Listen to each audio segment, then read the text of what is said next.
let us assume that he actually got some threat, and it perhaps come from a misunderstanding of what you said. Are you willing to? Because I heard the former president, former vice president Atiku saying that the APC must issue a formal apology to Peter Obi, and what we are also hearing now is that the Peter Obi camp is also warning that any attempt to harm him would have severe consequences. I'm wondering if that bothers you, and if you are able to, bring some clarity to the issue of threat and say perhaps what I said was misunderstood.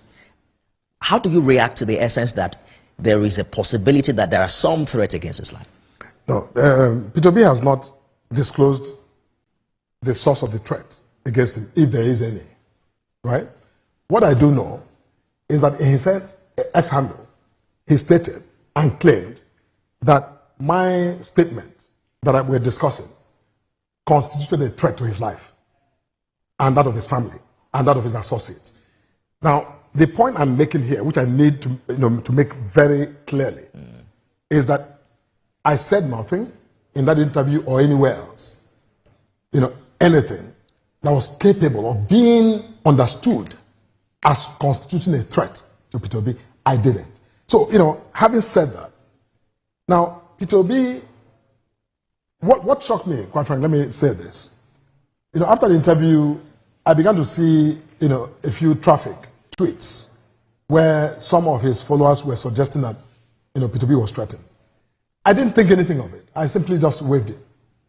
Until later that evening, Peter Obi tweeted out that, my words in that interview, threatened him. He didn't say somebody threatened him because of what I said. He said, that my words constituted a threat to his life. And that's what I need Mr. Obi to explain. Because, you can't make such a heinous allegation against any human being without supplying the facts and the detail. Now, I have, so far, yesterday I laid out a statement where I clarified what I said in relation to the question that was asked to me. What I said about, Peter Obi, has what is coming to him, was meaning if Peter Obi was called a prophet of doom or was called a voodoo economist, I have supplied the facts, the basis for that conclusion. I said, if that is the case, then look, whatever name he is called, he could manage it. So, but how does that begin? In a normal political conversation, begin then to rise to the level of threatening the life of a human being. You see, what I'm saying, since Peter Obi made that allegation against me, many of his followers, I stated, elsewhere this morning, I have received over 400 threats of different shades, but of those 400, more than 200 of them were specific direct death threats to me by people who self-describe as his followers, who feel or are saying. Now, Mr. Morka, that's the point. That is the exact point you're making, because you two are now saying that you have received threats, about 200 death threats. Is it possible that your own followers, or the followers of the APC, based on the interaction and the reactions we've gotten from you as regards this New Year message, have also sent similar threats to him? See, look, if anyone did that, why would I be the one? I don't know. That's not information that within my knowledge. Peter Obi is the one who has to, because in his X, he never said that. He simply said, Felix Morka threatened my life. He didn't say somebody threatened my life who heard or read what Morka said.